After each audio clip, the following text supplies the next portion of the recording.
You can dance.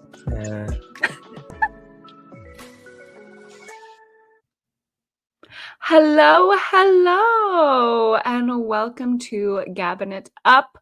I know you're probably wondering, why is there only one little girly voice here on the pod today?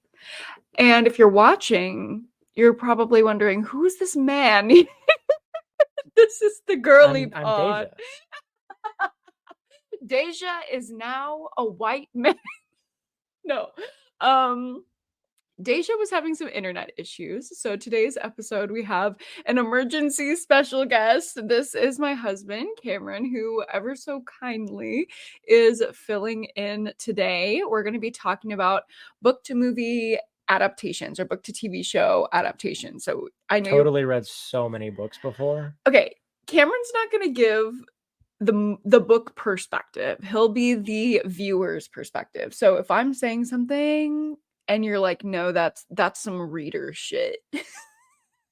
Probably. I mean, I haven't read a book since my freshman year of high school. That's not true. You read Green Lights by Matthew McConaughey, his memoir. Okay, I guess. I listened to it while I delivered DoorDash in college. Yeah, but that's reading. An audiobook is reading. Do not say that it's not. I'm not going to, because as ableist, I've been lectured on that by you before. Yeah. Okay. So he gets it. See, he's one of the girly pops. He gets it. So we're missing Daijah today, but we're gonna slay with Cam here. So we always start with our segments. I know that you kind of know. You've listened to the podcast before. A couple episodes. Yeah.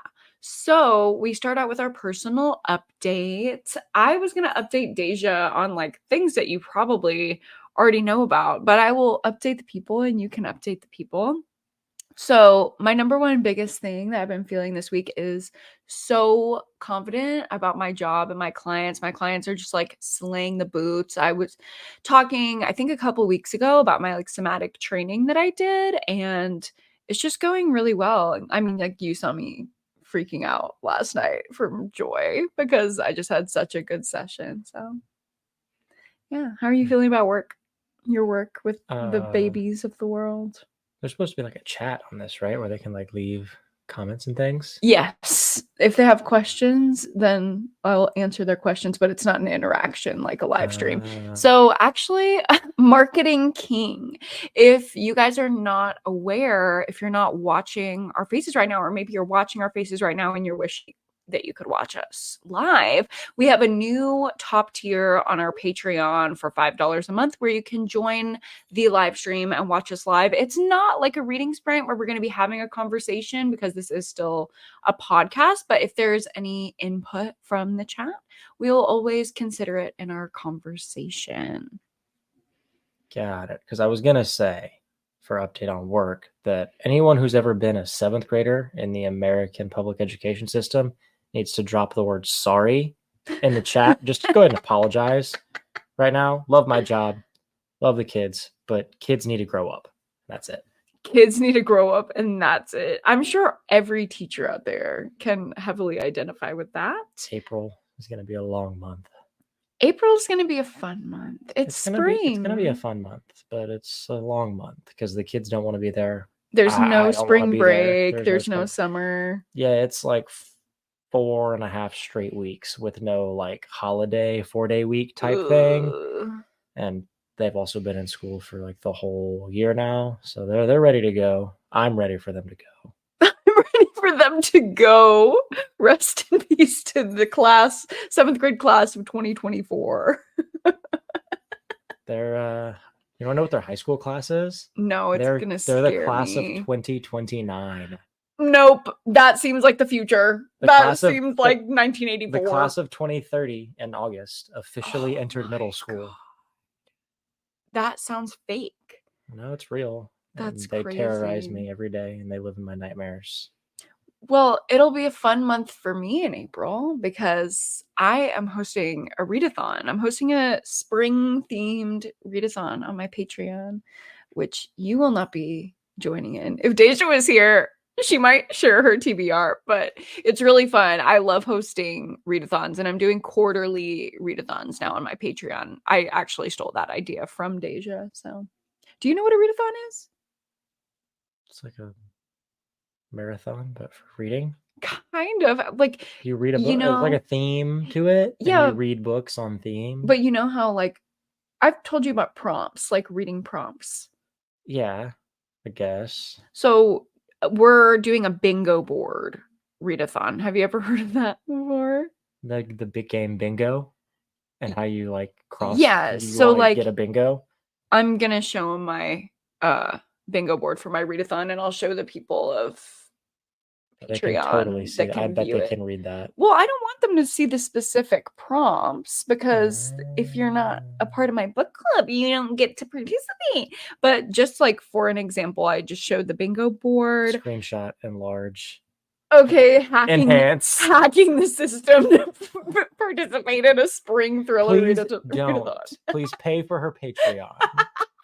I Because don't that's know. how Cameron eats. He's like, please, I only get scraps when you subscribe. I am merely a teacher. Send me back on vacation, please. I know I'm breaking all of the rules of a Patreon relationship right now. I'm sorry. No, you're not. I thought that was like the thing. You're being funny. That's not parasocial. I'm funny or something. Boundary king, though. That was so sweet. So, yeah, this is a bingo board. So, it has a bunch of different prompts for like different books that you can read, and you try to get a bingo. But since it's my readathon, I'm going to black out the board. So I'm reading 1, 2, 3, 4, 5 books for this readathon. Or 4, and then there's like a Oh, you're like using repeat. yeah, you can double up or triple up prompts. That is not cheating. Stop. You think I'm going to read 16 books In a month? for the readathon? I don't want to be I thought the readathon was the entire confined. month of April. It is, but I don't want to be confined. Like, not every book I read in the Not month. dedicated. Doesn't have the killer instinct. Not- Kobe would be disappointed. Not every book I read in the month is going to count because I'm a mood reader. Do you know what that is? No? You don't know what a mood reader is? If you had to guess, like, what does that term mean? Like you read based on what mood you're in? Yeah. So I don't want to be confined by the prompts. I want to be able to like pick up a romance when I want to read a romance, etc. Sounds unstructured. I love a lack of structure. You know this about me. It is not Cam at all. There's Cam no is a hope for this structure. generation. You're in this generation. We are the I'm an same. old soul. I'm an old soul. Not I'm an old soul. That's so Cancel me. I'm Gen X trapped in a no, cusper no, body. not Gen X. Okay. Or even a boomer. Maybe then I could afford a house. I would actually love that. I would love if we could. You would love to marry a boomer? No, I would love to afford a house. What do you think? I'm in my Lana era? You'll have like a pop culture corner later, right? Yeah. I'm gonna save the thing I literally just saw about Lana for that. Oh God, I haven't seen. There's some highly questionable behavior going on. Okay, well, there always is. My problematic queen. My last personal update, so we can hurry up and get to that, is I'm about to go to LA, and I'm so excited. This man will be watching the doggies I and cannot staying wait to wake up behind. at 4:30 in the morning tomorrow to drive you to the airport. Thanks. It's what I'm looking forward to most in life right now. King shit. But I wanted to share about LA because y'all have to send me bookstore recommendations. If you are living in California, if you have been to California and been to like an amazing bookstore, you have to tell me where to go. DM me, let me know. I'm already planning on going to Ripped Bodice, which is a romance only bookstore, and I'm planning on going to Skylight Books. I've heard really good things about that. I've been to the last bookstore, but I'm probably going to go again on this trip. And oh God, what's the last one? Oh, Dark Delicacies. It's a horror only bookstore. So I'm going to probably go hog wild in there. And B is going to go with me, my friend from high school. And we first bonded over horror together. So that'll be fun. Moving on to pop culture corner. That was quick. Yeah. Do you want to go first with your Lana information? Yeah. I mean, I just saw a tweet, so that's not like sourced or even potentially accurate information. Who knows? But apparently there's like a promo photo for her new country album. She's kissing her sister on the lips. Okay. I don't think it's supposed to be sexual. I'm not saying it's sexual, but we don't kiss our siblings on the lips. That's wild. If I had a sister, I would kiss her. A peck, like not like long. Well, it's a still photo, so if you just look at it, looks like it's been forever. I mean, that and is the also, nature of a photo. like, did she just say, I'm gonna make a country album, so now I'm going to engage in some kissing of my siblings? Like, she doesn't understand the genre. That She's been in the genre. She when grew up on the genre. What are you talking about? grew up on the genre. Okay, She's a that's country fine. girly. But she's never made country music. But And she's now all of a sudden she always wants to make country she's music. She's always kissing a saying it. sibling. She's always saying it at her concerts. If you're a real fan, you would know that. Okay, so she grew up on country music, and now she kisses her sister. I guess so. I don't think that's that bad, actually. I was expecting something like career ending because she's had a few of those moments. We need to hold her accountable, but also I love that woman with all my heart. And so does her sister. And maybe not in a sisterly way. No, don't say that. Well, my pop culture update is about your favorite person. We've actually dragged Cam on a podcast episode previously for his takes on Cardi B. Daijah and I are Cardi B stans. She's just annoying. Okay, or is she just a woman and you're a man who can't stand a funny woman? No. Because if we're gonna go down that road, like, I love Megan Thee Stallion and I love Nicki Minaj. Oh, two controversial girlies. So like they're to in just be straight up like black women in music. SZA's great too. Like, I can go down a list. Cardi B just really grinds my gears. Okay, defensive king. Well, you know. But have you seen Cardi B's new bit of her being hilarious? I see nothing about Cardi B ever. I avoid it like the plague. It's yet another instance of Cardi B being iconic and hilarious. She was on TikTok live, and you know how people can like send like gifts and then it's like a certain thing that comes like on the roses screen. And sushi and that kind of shit. Yeah. So every time she got sent the like cowboy hat with the mustache, you know, that little TikTok thing that pops up on the live stream where it's like a little cowboy hat and a mustache. I don't engage in TikTok live streams a lot. I know vaguely of them. Well, every time someone sent her that, she would just do this ain't Texas. Just the intro to Texas Hold'em by Beyonce. It was so funny. It's like she's like stimming. Like every time someone sent it, it was like she couldn't control it. Like she acted like it was in the fabric of the universe. It had to happen. It was so funny seeing a literal famous person, like a literal celebrity, like Cardi B, sitting there on TikTok live going, this ain't Texas, this ain't Texas. Sounds like a 30-year-old acting like one of my students, and it makes me want to like throw a glue stick at them across the room. Throw a glue stick is so specific. Because it's a school supply. I don't know. I didn't want to say scissors. That's like a threat, you know? People come for threats on the internet. Scissors. Anyway, so we love Cardi B here. I also wanted to talk about what we literally watched last night. Oh yeah, that shit's wild. Educate the people, because Cameron is the one who he suggested that we watch this YouTube documentary. Cameron never suggests that we watch anything. I'm always the one who chooses what we watch. Let me pull up like the story like on my phone. Like we just watched it last night. I know the details, but I just want to. Okay. So it's a true crime documentary. If you don't love true crime content, you're probably not going to love this. It is pretty intense, so just like forewarning, but also the verdict for this case like just came down like early February. Yeah. So it's very recent. It's very, very new. Are you going to read? I'll just like summarize. So there's this guy. I guess I can use names, right? Like I'm not gonna get, like it's Brian Cohey. Yeah, Brian Cohey Jr.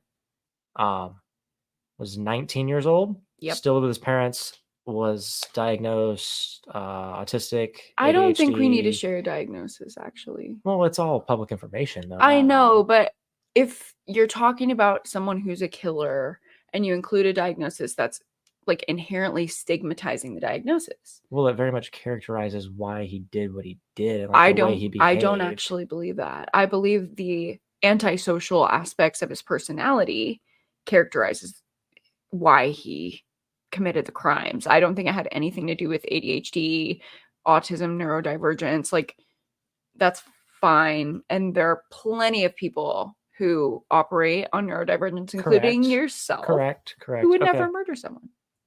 Try me.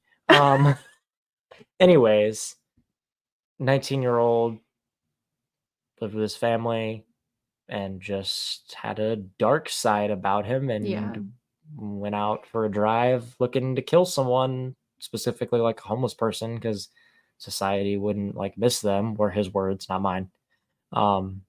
And he found a dude and like mutilated him basically on the side of the road, and then kept the head and hands and hid him in his closet. His mom found them. So you can go and watch the YouTube doc if you want more info on all that. It was an insane watch. Like, this person is so disturbed. If you're interested in like crime psychology at all, you're going to be very interested in this documentary. It was wild just to hear someone so young talk about something with such premeditation. Because they include basically, like, there's a few pieces that are redacted, but basically the entire police interrogation, like in the room. Mm-hmm. And he's extremely forthcoming in the documentary. Like, literally the police walk up to him to arrest him, and they were like, do you have any idea like why we're here? And he says something like, probably because of the human head and hands in my room. Yeah. They said something like, your parents found something in your room. What would that be? And he goes, a human head and hands. Not the fucking cosplay of the murder.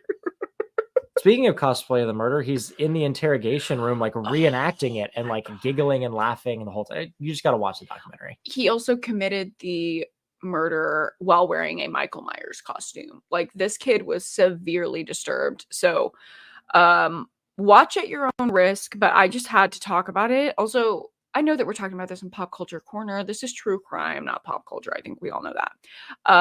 Last pop culture thing that I had to hit on was, we've looked into this together, the ACL lineup rumors.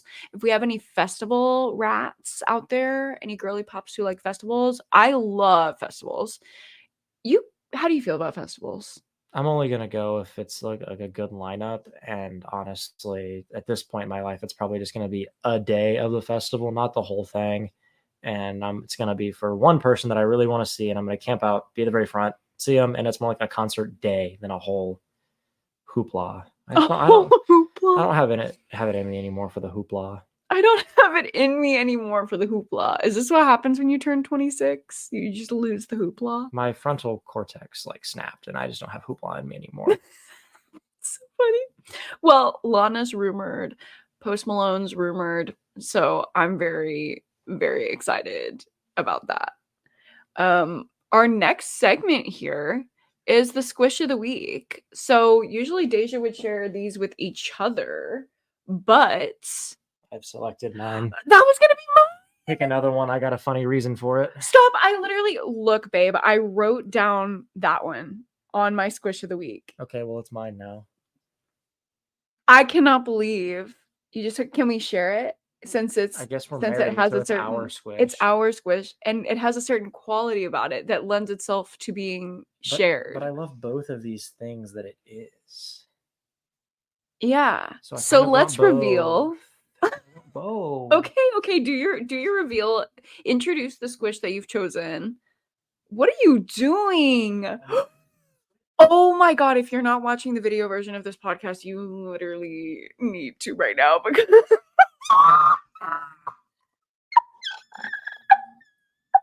squish of the week. It's an orange. It's an orange, and he's wearing it on his head. I'm all up in that orange juicy right now. Oh my god. Head first in the orange juicy. So there's a shift happening here off screen. So this is a reversible squish. That's the big reveal. And now he's got a peach on his head. Mm-hmm. That's my favorite squish that I own, and I was going to debut it today. I was really excited, but he literally read my mind, stole my thunder. That's a husband for you. So I will choose, I guess, my skunk, Penelope. I've brought her onto the pod before, but I absolutely love her. She's so fun, so cute, and she's just been there for me. I've been really cuddling with Penelope lately, so that'll be mine since my thunder was completely stolen. Are you gonna wear this? I think I'm gonna do the rest of the episode like this. I look like Toad from Mario. Oh, wow. You kind of do. Actually, it's kind of giving Birdo because you're pink. So I fucks with Birdo. the Patreon viewers are really getting treated today with our guest. Moving on to lore nuggets. Are you familiar with our segment lore nuggets? Do we have to share personal lore? Yeah. So think if you're. Oh God. See, this is why like an 11th hour replacement guest like me is less than ideal because I don't have a whole lot of lore.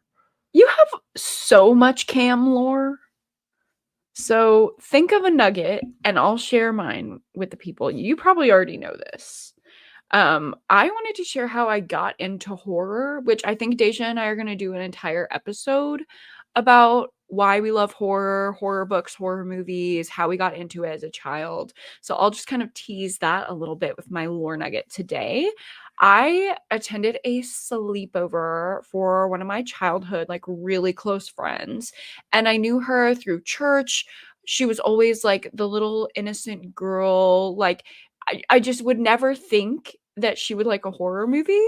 But the one thing she wanted to do on, I think it was like her 11th or 12th birthday, was watch a horror movie. And I had seen little snippets of horror movies. I think I had seen like Silence of the Lambs or something at that point, but that's not really a horror movie to me. That's more of a thriller. And we watched Child's Play 2. And I was enraptured. Like, I'm pretty sure you could ask her mom how I was. Like, all the girls had fallen asleep, and I was 2 inches from the TV screen, like, taking it all in. Like, I had never seen anything like that before in my life. And I was enamored with Chucky. I was enamored with, like, the feelings that I got just, like, watching horror. I never felt that way. And, like, hearing Don Mancini, the creator of Chucky, talk about his inspiration and stuff like that, it just like makes so much sense for a mentally ill and sexually repressed, like sexuality wise, confused little 7th grade girl. Oh my God, I was at the age of your students. To watch this 80s-ified, queer coded slasher and just like feel so much. So that was how I got introduced to horror. And once I discovered like horror books exist too, I was in. I was so obsessed. So we'll have to do an episode about that. And maybe we'll have to have another guest on that episode. One of my close friends hosts a horror podcast, mostly about horror movies. He's not a big reader, but Silent Screaming. If you like horror, if you're a horror fan, you should listen to his podcast as well. We'll have to do a crossover where we're on Silent Screaming and we have him and Jordan, his co-host, on Gabbing It Up, because that would be so much fun. Do you have your lore? I mean, I guess it's like lore / personal update kind of combo. Okay, we can go with that.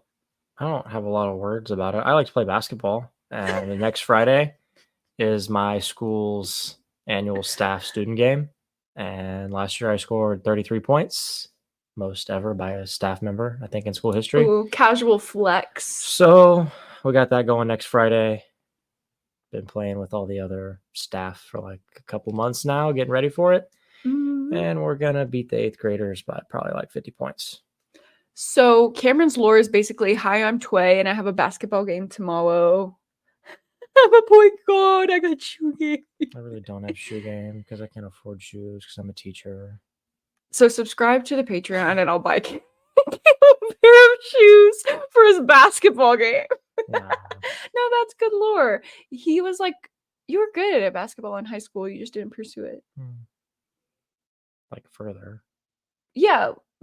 Well, do you call this pursuing basketball? No, I mean like into like college and stuff. Yeah, like, yeah. Good lore. Good job, babe. We're going to go ahead and get into our main topic of today's episode, which is book to movie / TV show adaptations. Mm-hmm. So how do you feel about a book adaptation. I'm happy they make the adaptation because then I can just watch the movie. Why would I waste like 12 Okay. hours of my life or even more, however long it takes to read a book? I don't even know.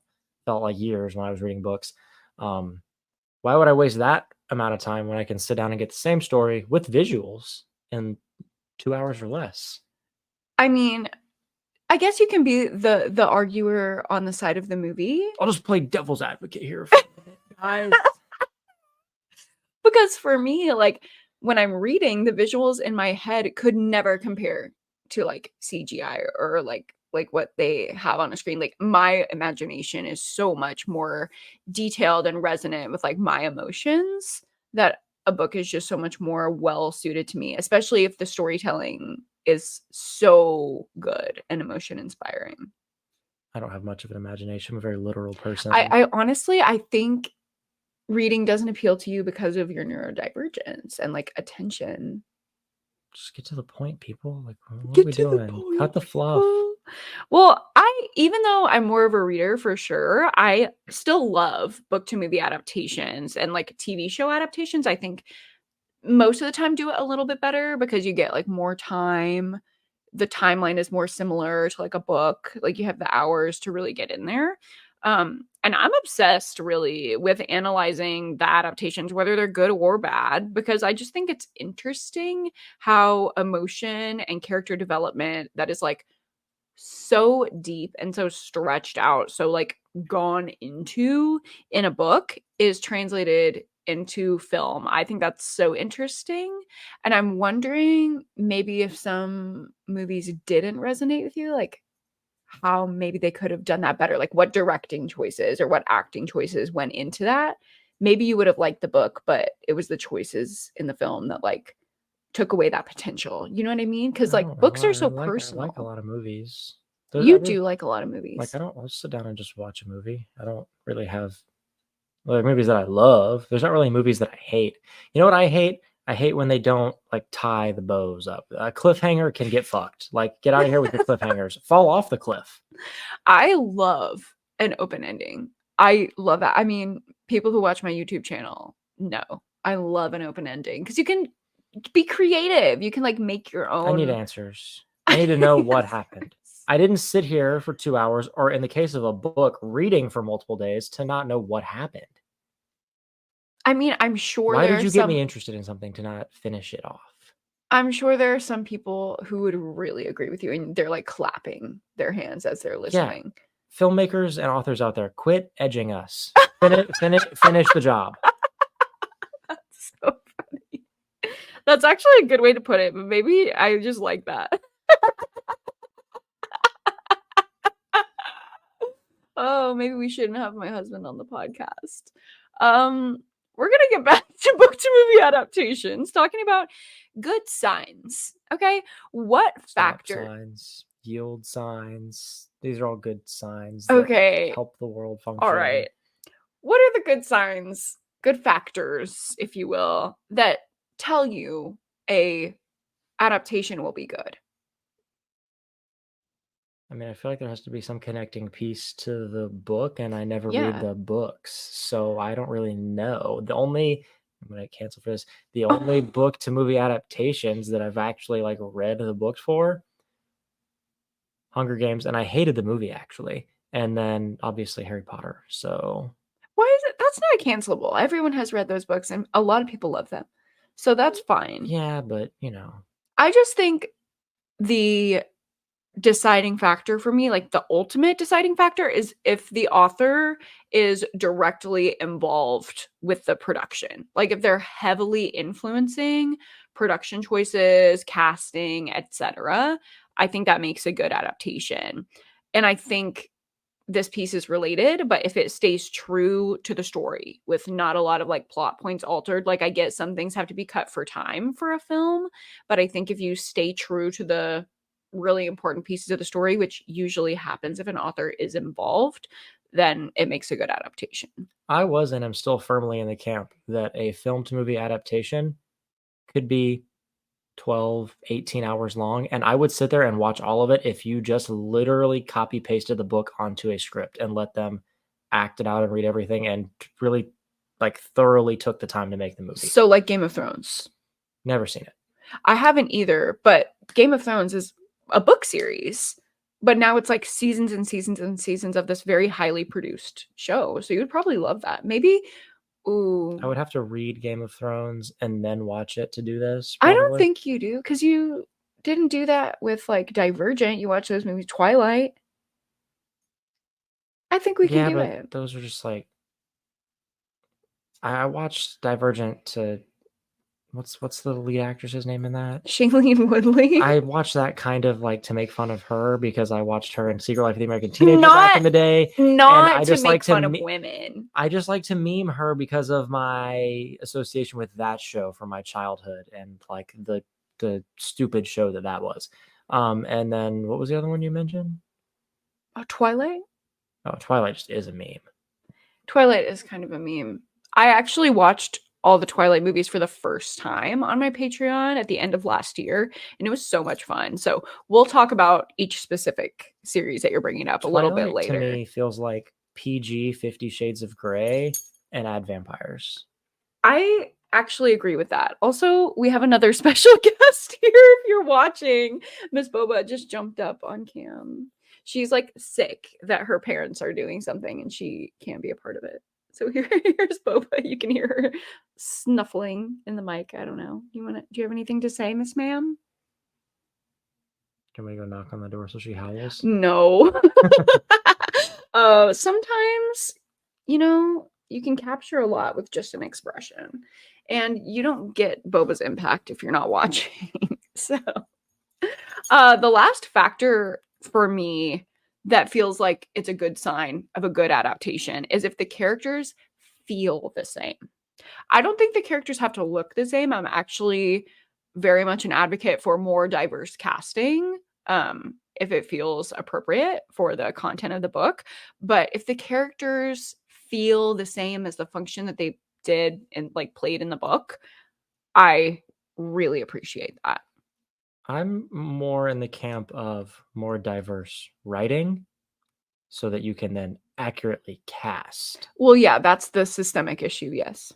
Yes, because I am in the camp of it needs to be as accurate as possible, fully. Like I said, I literally want the book rewritten as a Hollywood script and acted and portrayed, even if the movie is 8, 10, 12 hours long. So with this new Harry Potter show that's coming out, you don't want Black Ron, gay Hermione? That's like the joke. I mean, that's the thing is like J.K. Rowling's not a good person and isn't inclusive and is pretty hateful. So like, I don't know why they're adapting that again, but we can talk about that later. They shouldn't. It is great as it is. I agree. I think it was a moment in time and we don't need to harp on it anymore.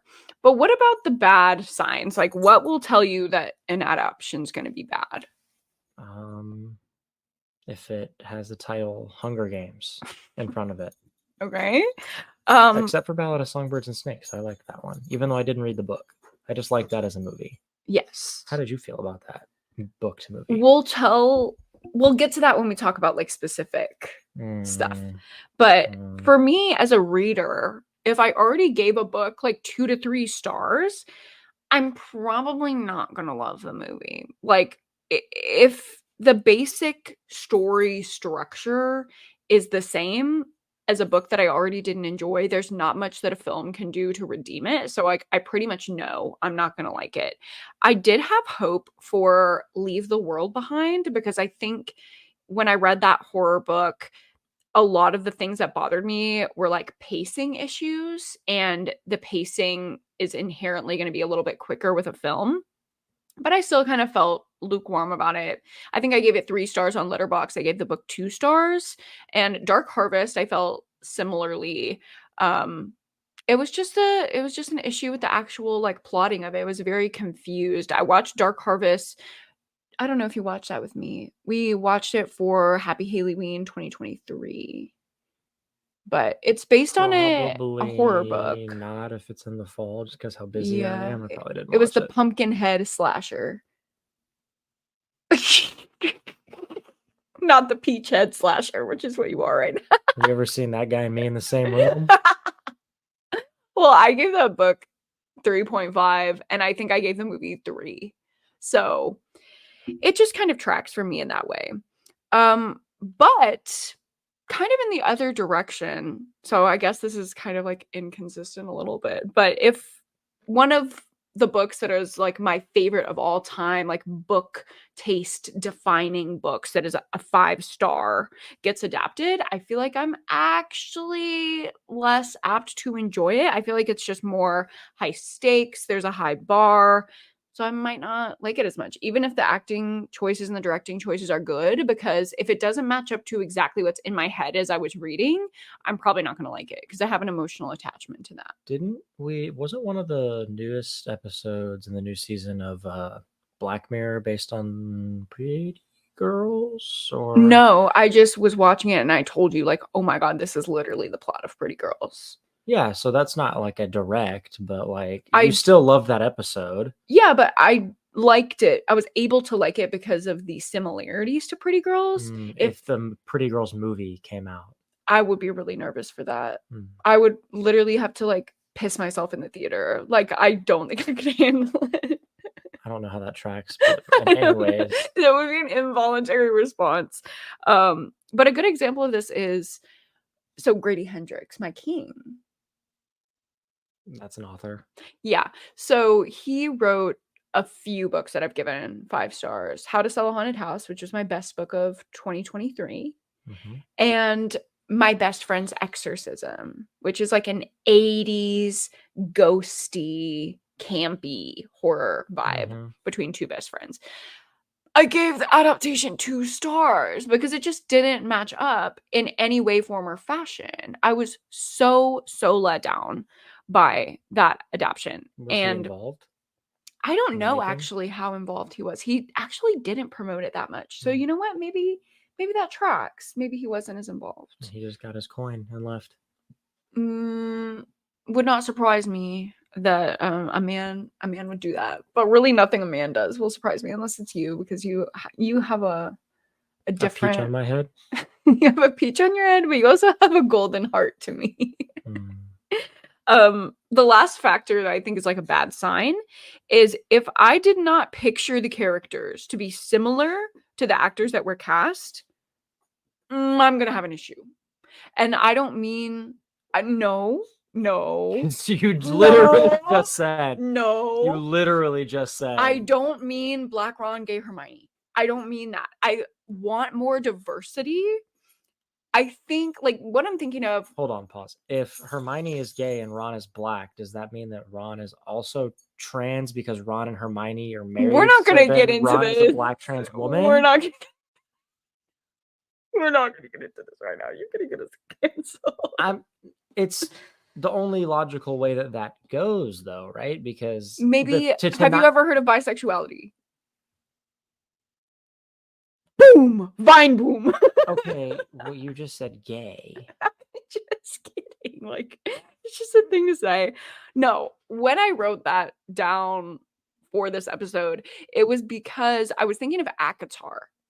I actually pictured the characters of ACOTAR as I was reading very different than the fan art is. And I think because Sarah J. Maas does a lot of fan service, when she was casting or when she would be planning the ACOTAR adaptation, whether if it's a TV show or it's a movie, like a lot of the fans want it animated because actors can't like capture what people picture.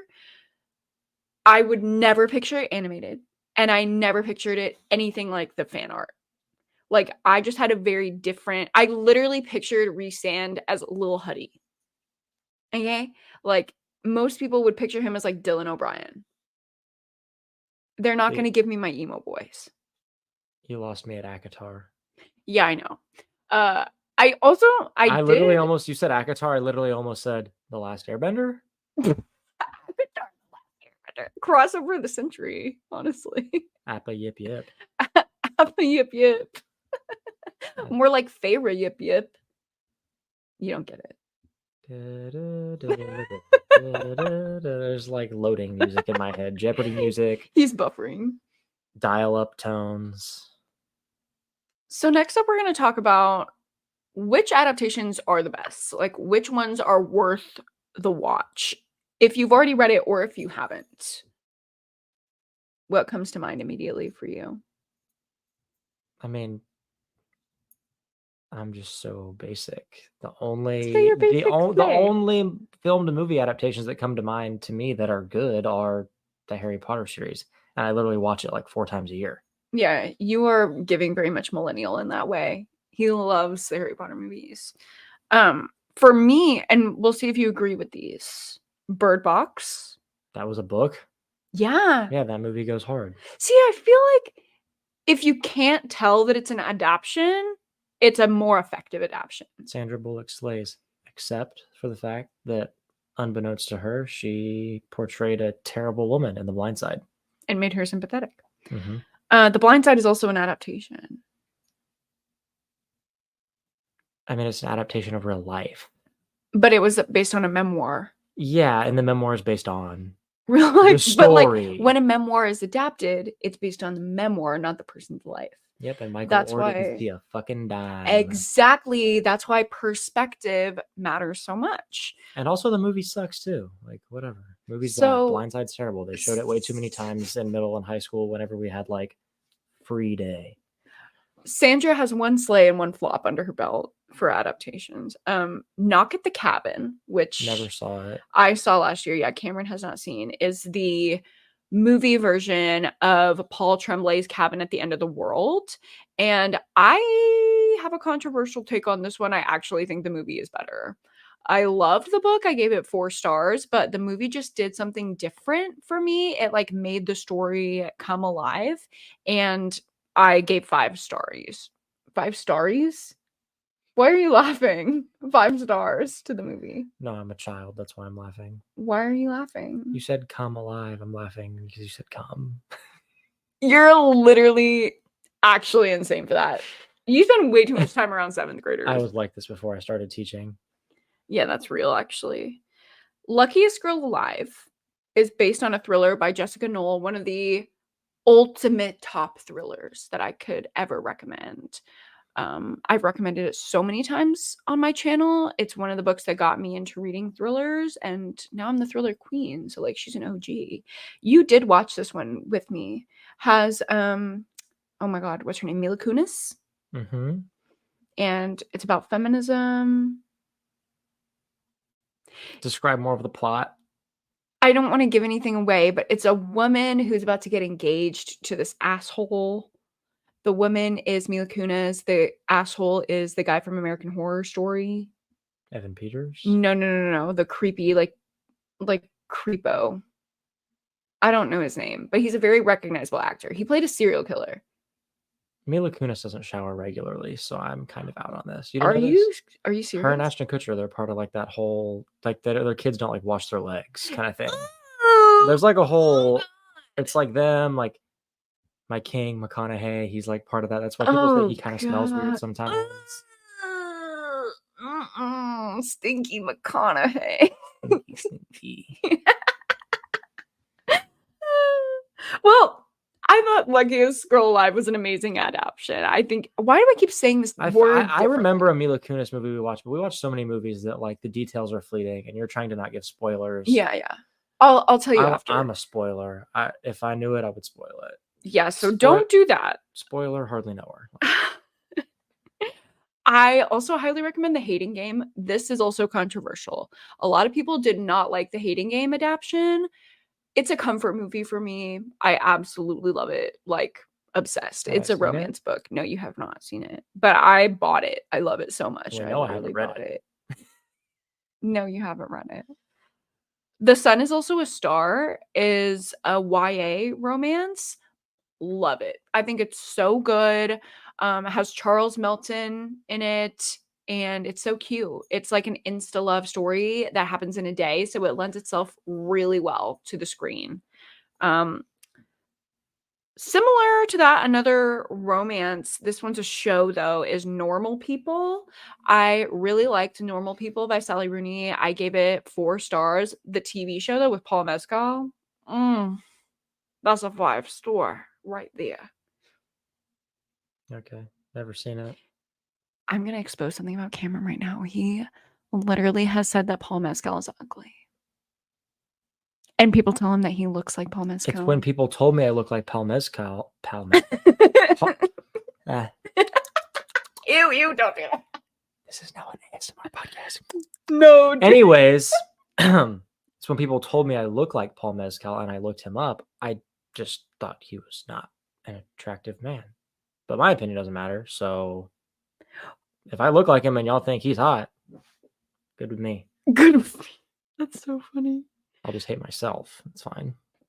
I think you do look like him in a way, but only the people who are watching will really know. I mean, is this not Paul Mescal with a peach on his head? New Halloween costume just dropped. Paul Mescal with a peach on his head. Who's gonna add it to their Halloween list? A man called Otto. I didn't see it, but I did see the ads for it when we were in our big Alamo Draft House phase last year. It's based Tom on Hanks, right? Yes, Tom Hanks So it's gotta be stars in good. it. Based on a novel by Frederick Bachman, a man called Uwe. These names, Otto and Uwe. It's Uwe means Swedish. great It's in Swedish. Spanish. It's a Swedish book by a Swedish author. It was a translated work and it popped off in the United States, got adapted. I'm so glad it did. It made me sob in the theater on a Tuesday alone eating chicken tenders. It was so good. Big Little Lies, if you're a thriller lover, is phenomenal. The only thing that irks me about Big Little Lies and why it's kind of not worth the watch, I would say season 1 is worth the watch. Season 2 is based on no book. It goes so completely off the rails. I didn't love it. Which one is that? Did I watch it? No. It has, so Meryl Streep is in the second season. That's the only redeeming factor. But it has Nicole Kidman, Reese Witherspoon, Lenny Kravitz's daughter, Zoe Kravitz. It's a stacked cast, actually. Interesting. Shailene Woodley, your queen that you love to drag. Only for her parts in Secret Life of the American Teenager, the ABC Family show from the mid 2000s.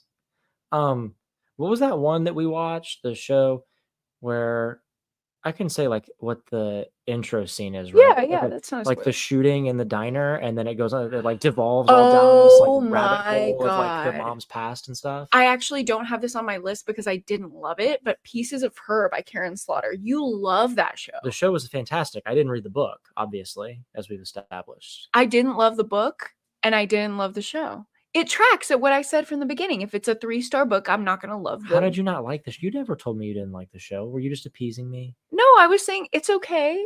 I knew that you really liked it, and I wanted to watch it because I love a Karen Slaughter adaptation. I was going to do right by Miss Karen. If the peach could frown, it would frown right now. I wish it was like one of those mood squishmallows where I could turn it inside out based on how I'm feeling. You need that. The next one you've seen, The Lovely Bones. This is the lore nugget I should have dropped earlier. So, The Lovely Bones. Mm-hmm. Fine movie, whatever. The pedophile, we'll just call him what he is in the movie. Yeah. Haunting, creepy, scary looking man with the mustache, clearly. All pedophiles have mustaches. Of course. In movies, that is. Mm-hmm. There is no textbook look for pedophile in the real world. Sure. Stranger danger. Help your kids out. Anyways, I go in as a middle schooler to the doctor for my physical so I can play middle school sports. And the doctor who's there, because like it's like a pediatrician's like office. So like you have your doctor, but they're like people that can step in and do things, whatever, right? Yeah. So anybody can do, any doctor can do a physical. The one who is assigned to do my physical, I shit you not, could, if he took acting lessons, play the guy, and you wouldn't be able to tell the difference between the actor who played the pedophile and this man who was doing my physical. Now, I don't know how much the crowd who's watching this knows about what goes into a male physical. But they, they ask if you want your mom or whatever to stay in the room when they have to do the drop your pants, cough, cough stuff. I don't want my mom in there when I'm like pantsless. Not that she would look, but I just don't want to be bottomless in a room with my parents. It's weird. So she leaves. So it's just me and this man, nice doctor, just looked so strikingly like this man who I only know as a pedophile from this movie. Which And for those just listening, that was the sound of a glove snapping onto a hand. Fingers firmly onto nutsack. Oh God, Cam. Turn head cough. Turn head cough. So in a way, I felt violated by the man in the lovely bones.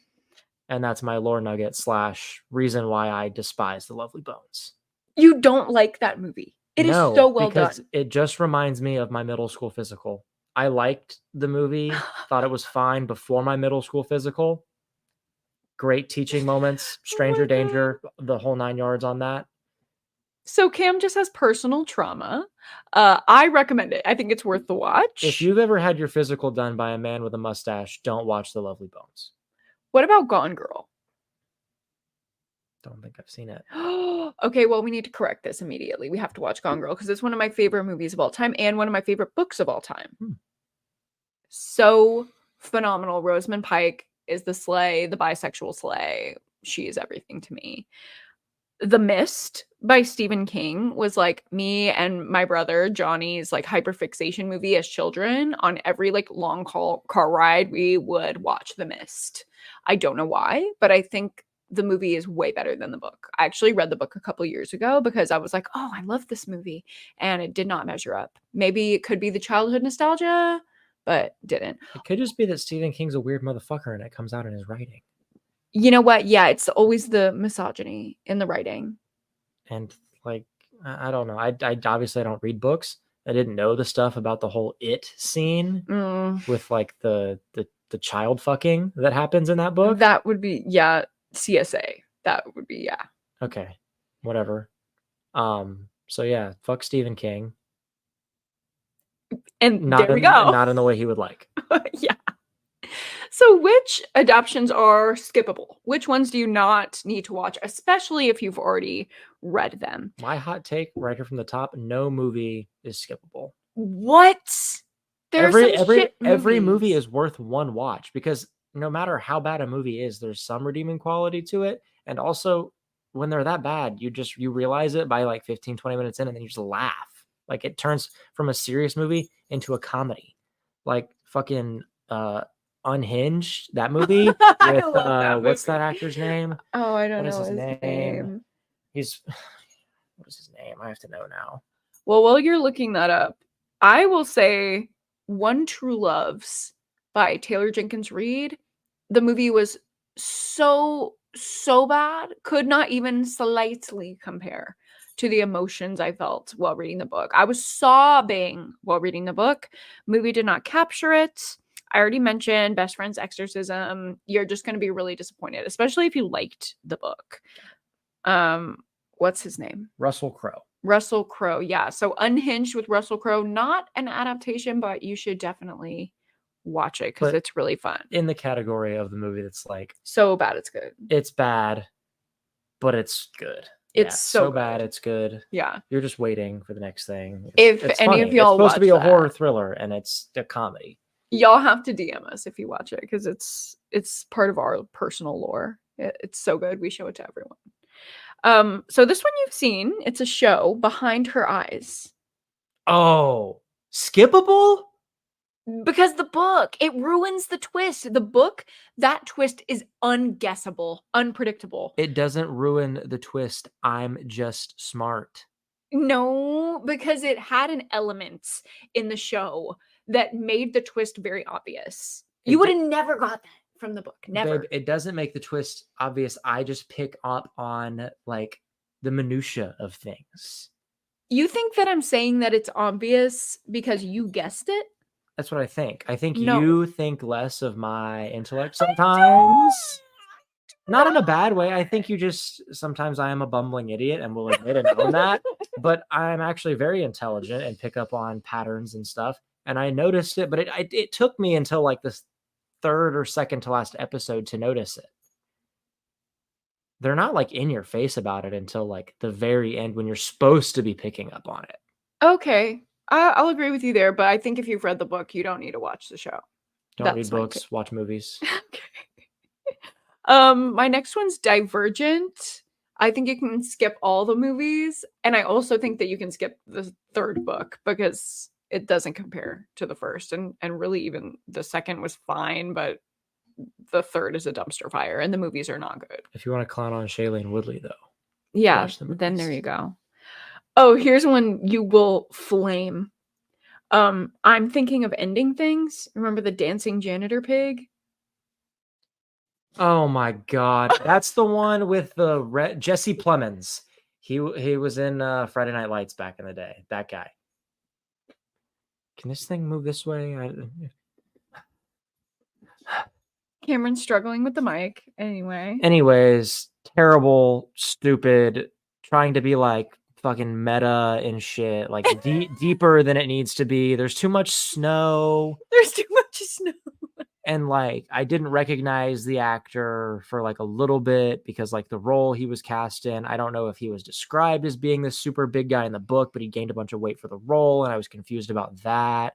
He's a good actor and he was bad actor in this movie. Well, here's the thing. I give the book 5 stars. It's one of my favorite books of all time. You would never know that from the movie. The movie is pretentious as shit. You can skip it. Terrible. So bad. We DNF'd. The title, I'm thinking of ending things. They should have. They should have on day one. Oh my They should have God. ended filming, ended casting, ended adapting. Adapting. Oh my God. Hopefully the viewers cannot hear the jingling that's happening. Boba's so disturbed by us doing something without her. No Exit. Also a 5-star book for me. No Didn't Exit. like the movie. You loved it. The snowed in people at the rest stop. Yes. How was that skippable? Because the book is so much fucking better. If you've read the twist book, is so good though. I know, but it's better The in the ending book. is iffy. Okay, the ending of the book was phenomenal. I cried. The ending of the movie is iffy. I'll give you that. You should read just the ending. The of movie that book. is like a 5-star until the ending, and I would knock it down to like 3.5 star because of the ending. You should read the ending of the book. It will change how you think of it. I will not. I know, but you should. I should not. I will not. I will never. The book is so good, but you can totally skip the movie. The Ruins, also one of my 5-star all-time favorite horror books. You've never seen this one? Haven't? No. It's about a group of friends who go on spring break vacation to Mexico, and they're just like dumb Americans, and they're not respecting like the Mexican culture and the land there. They're just kind of like shitting all over the Aztec ruins or whatever. And so the place gets its own revenge on them and like tortures them. And the book is masterful. This is the book that I threw up reading. It was so horrifying and gross. Threw up? Yes, I had to put the book down and throw up. It was so gross and horrifying. But the movie is just kind of campy. Honestly, it's fun. Like if you like a campy, bad early 2000s horror movie, you'll like it, but it just doesn't compare to the book. No, I did watch this with you. Is this the one where like they get like the guy with the legs, the vines? Yeah, I did watch this. It's been a while since we watched it actually. I liked the elements in which the people were dummies. That and the elements in which they were disposed of. Oh yeah, the killing methods. But that's straight from the book. Like the book slays. Okay. I mean, when I'm watching a horror movie, like there's really not much else to the plot for me than that. Okay. I'm just not like a horror guy. Speaking of other spring break movies that you could skip, Spring Breakers, the James Franco and Selena Gomez film of the mid-2010s. The film is like a movie. Yeah, whatever. Maddie Healy can get fucked. Wait, that's Harry Styles? Wait, I like Harry Styles. I don't like Maddie Healy. Anyways, what's even worse than both of those men is James Franco dressed up like Riff Raff, playing a drug dealer with high school age girls, or are they college age in Spring Breakers? I think they're supposed to be like cusping legal? Is that what you're talking about? Edging legal. This sounds like a Republican dating show. No. Cusping legal. Cusping Legal, filmed on Epstein Island, with starring Donald Trump. Like, no. no, okay. Back to book to movie adaptations. There's Someone Inside Your House. This was a YA horror book that was not great. The movie is worse somehow. Netflix produced horror movies are so bad. You didn't watch this one. It's about a girl who had trauma happen to her that has to do with fire, and then she is dealing with break-ins, and that's like reigniting her trauma. What? Ignite fire? Yeah, but you're talking about someone's trauma. Whatever. I just made an Epstein Island joke. Like, I can't Exactly. judge. Yeah, you can't talk about that. So it's not good. You can skip it. And you can also skip the book, really, in my opinion. And the last one is very unfortunate. Hold on, wait. There's Someone Inside Your House is not. Oh, okay. That's a different movie we watched. What are you thinking of? With people in the house. Yeah, you're thinking of I See You. I See You. That's a really good Is it an horror adaptation? movie. No, it's not. That's so unfortunate. I'm going to talk about it anyways. Okay. Cameron's derailing the pod. Movie rec. I See You. That's it. Just look it up, watch it. I don't want to give away any bits of the plot or detail because it's a fantastic movie. Yeah. My last one that's skippable is Where Do You Go, Bernadette? And this really hurts my heart because that movie was good. I loved the book so much because of the emotion in it. And the movie did not capture the emotion. Yeah, it was just like quirky. It was quirky. It was funny. Never gonna come back again. Yeah, it's about this mom who just like up and leaves her family. And the book really goes into like why she does that and like her psyche at the time and everything that's going on for her and also how it affects her daughter. And the movie just like brushed over it and it kind of made it into this like dramedy kind of thing. Yeah, she just kind of leaves. Yeah, it wasn't good. So I think you can skip it if you like the book, and I encourage you to read the book. So now we're going to go through some of the popular book movies and shows and see which is better, the book or the movie for each one. So Harry Potter. Okay. Book or movie? It depends on the book. It depends on the book. Boba, you have to stop. Yelling at Boba during the production of this podcast. I think for me it's a tie. You think it depends on the book? Say more. The fifth book is one of the best books and probably the worst movie. Okay, agree. The first movie, like the first two movies, I think are better than the books just because they're literally little tiny children, and I think a grown woman writing a little tiny child dialogue doesn't capture the essence of a child. Once I make my move, exactly, you're free to like, check the king. Like you kind of clown on the dialogue there, but it's because they're literally children. Yeah. So you're making fun of kids, guys. Stop it. The third book is fantastic, and the movie's great too. That's probably a tie. Fourth book and movie, great. Tie. Fifth book better than fifth movie. Agree. Sixth book and movie are probably a tie. 7 part 1, controversial opinion, is my favorite movie in the entire franchise. I think the 7 movies, both of them, part 1 and part 2, are boring. Sorry. I like the book better. And then I would say part 2 is a tie. But the movie is definitely better. It's the best movie in the franchise. Hunger Games? I prefer the books. Books, yeah. So we're agreed. I didn't even watch Catching Fire or whatever the third book is. Mockingjay, part 1 and 2? Why did they 2-part that one? Also, Mockingjay, the book sucked. Honestly, Hunger Games and Catching Fire are the only things worth consuming, and you need to read them. I actually like Mockingjay. And Ballad of Songbirds and Snakes. Never read it. The movie was good. I don't like how you thirst over the Coriolanus guy, but whatever. It's Tom Blythe. What am I supposed to do? Not thirst? Have you seen his forehead? It is like the size of this peach. Not the peach. Twilight. Never read the books. I prefer the movies. Baseball scene is iconic. The movies? You read the books? No, but from what I've Okay, heard, so you're saying I prefer the movies. You never read the from what books. I've heard, and here's the thing. If based on my viewing of the movies, which I thoroughly enjoyed, it's campy, it's fun, it's great. I would read the books, but they're so long and they don't need to be because most of the movie is silence or dramatic music And sparkling. and sparkling, silent And sparkling. shirtless running. Yeah. And anamorphosizing or whatever you would call it. Exactly. So it's like if the majority of a 90-minute film is silence, why do I need to read a 700-page book about it? Because Stephanie Meyer is very descriptive. I never read the books. Oh. Okay. I just wanted to flex that I knew who wrote the books. Oh, yeah, he knows an author. Mm-hmm. Have you seen Fault in Our Stars?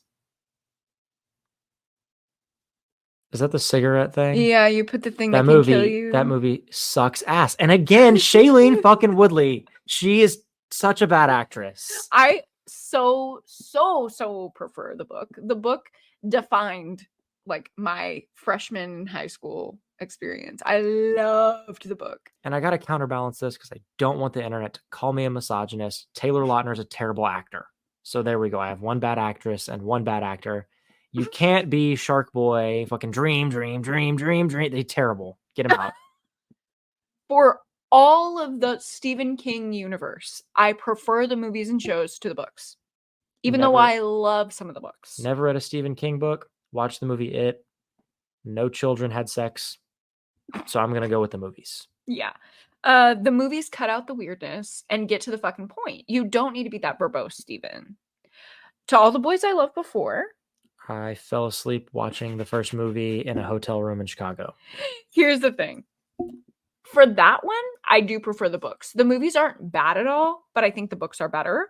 For The Summer I Turned Pretty, the other series by Jenny Han, I prefer the show, which you have no opinion on that. My last one that I have here is Perks of Being a Wallflower, which is one of my favorite books of all time. Never read or seen. You've never seen that movie? Required viewing. Gone Girl and Perks. We're going to watch those when I'm back from LA. Okay. You don't have... I think it's a tie, if you want to like let me give my answer. Whose podcast is this anyways? Come on. Cameron's gabbing it up. I'm daijah, bro. Okay. You're daijah. Hi, daijah. What were you going to say? You don't have Percy Jackson on there. Yeah, because I've never seen them. And I only read the first book. I only read the first book too. I got like 30 pages in, or not 30. I got more than 30 pages. I got like 100 pages into the second book in 5th grade and hated it and put it down. I also DNF'd the second one. Aww. Yay. Look at us. Mary. I thought you would have seen the movies. I also haven't seen the movies. I just thought, that would be something that the audience would probably have enjoyed. Sorry, we're coming short. I do want to see the stage production of The Lightning Thief. There's a stage production? Yeah, there's a West End production. I really would love to see it. I would see the Broadway production. Okay, Cameron, I'm so sorry to our British listeners and viewers. You have a British audience? Yes, babe, I'm huge in the UK. Cover your ears. You gonna say your take? I just hate all things British, except for Harry Potter. And Harry Styles. Harry Styles is fine too, yes. But he sounds American when he sings. Cam's actually such a Harry Styles fan. Well, and I like the Arctic Monkeys too. And Alex Turner does not sound American when he sings. The accent is thick. I'm just very particular about certain things, right? Like, stop calling it football. It's not football. It's soccer. Okay. Stop eating terrible food. Cameron is such a Harry stan that I'll be playing like any other pop boy in the car. And he's like, is this Harry? I like it. And the 1975 songs that he likes, he always mistakes for being Harry Styles. Yeah, I'm not a pop guy. Don't listen to pop literally ever. But Harry Styles is tolerable. Tolerable? You will bop. I don't have any of... Here's why I say tolerable. I don't have any of his music on my own phone. In my Apple Music, there is no Harry Styles. And you just expose yourself as an Apple Music listener. How embarrassing. Okay.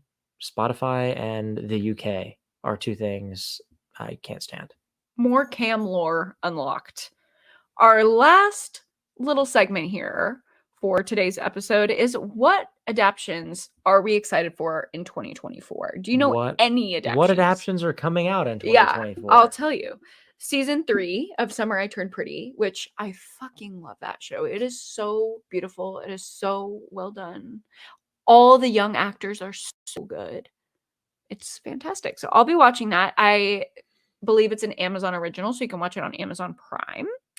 Night Bitch, one of my Hold space.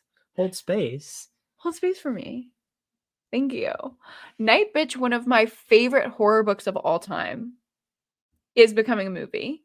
And I will be the first one in the front row at the theater. And so will you. I would love to see it. The name is hilarious. It's about a woman who's slowly turning into a dog. And it's about like misogyny. Yeah. Is it going to be like a deep ass movie? It's kind of deep, yeah. You're going to like it. It's going to be good. I hope. Again, like high stakes with a 5-star book being adapted. It Ends With Us by Colleen Hoover. Controversial. Why is that controversial? People fucking hate Colleen, but they specifically hate It Ends With Us. Why? Because it's branded as a romance and it's about abuse. Oh. Yeah. So damn. I'm interested to see how they do that. Starring Blake Lively. Like, she's phenomenal. So I will definitely be seeing it and giving my take, but I don't know how it'll be. One that's out right now, I think on Peacock, is Apples Never Fall by Liane Moriarty. This is like one of my mom's favorite books. She literally read me a passage and started crying. I love Liane Moriarty. I've yet to read Apples Never Fall, but I would read it so I can watch the series. I think I will. Why are you giggling over there, sir? What are you giggling at? Peacock. Oh my god, you're a child. No, because every time anyone says Peacock, I can't help but think of this. I don't know if it was on Twitter or Instagram, some kind of meme thing someone did. Would HBO Max went from HBO Max to just Max. They like had that on one side of the screen and they said, all right, Peacock, now it's your turn. So stupid. Like, would it be pee or cock? Like, it's so funny. It's so stupid. Oh, Turtles All the Way Down.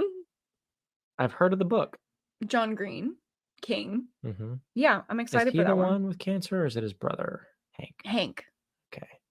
They look alike. They're brothers. So I get them confused. Mm-hmm. Which one did like the history stuff we learned in high school? I believe. I think, well, both of them, but mainly Hank.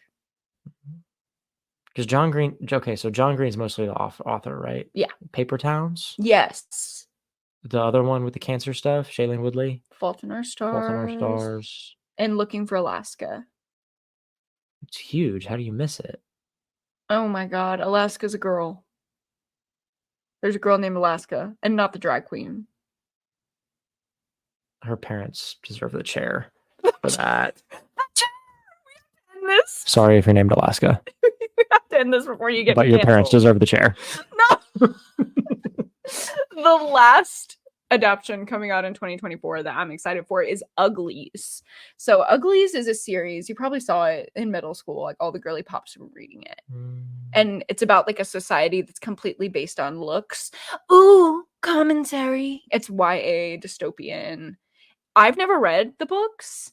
I really want to read them so I can watch the movie or the series. I actually don't know what it's going to be, but it's coming out this year. I'm so excited. Are you going to watch it with me? Yeah. Cool. Sure. Cool. Gruel. You said shul, I think. Is Mean Girls a book? Actually, it's not a direct adaptation, but it was inspired by Queen Bees and Wannabes, which is like a guide to raising a teen daughter. Yeah. Don't do what Amy Poehler did in that movie. Amy Poehler? Oh, yeah, Regina's mother. Yes. Yeah. She's a cool mom. You don't want to be a cool mom. You really know. So that's our episode. Don't forget, if you would like to see our faces and see Cameron's cutie Paul Mezcal face. Or the peach on my head. Or the peach on his head. You can subscribe to our Patreon for only $2 a month and watch the video version of our podcast early. Or you can join our highest tier for $5 a month and actually watch us record live. Hello to our live viewers that we've had Hello, live. during this recording. That's it. So thanks for the gab. Do you know the outro?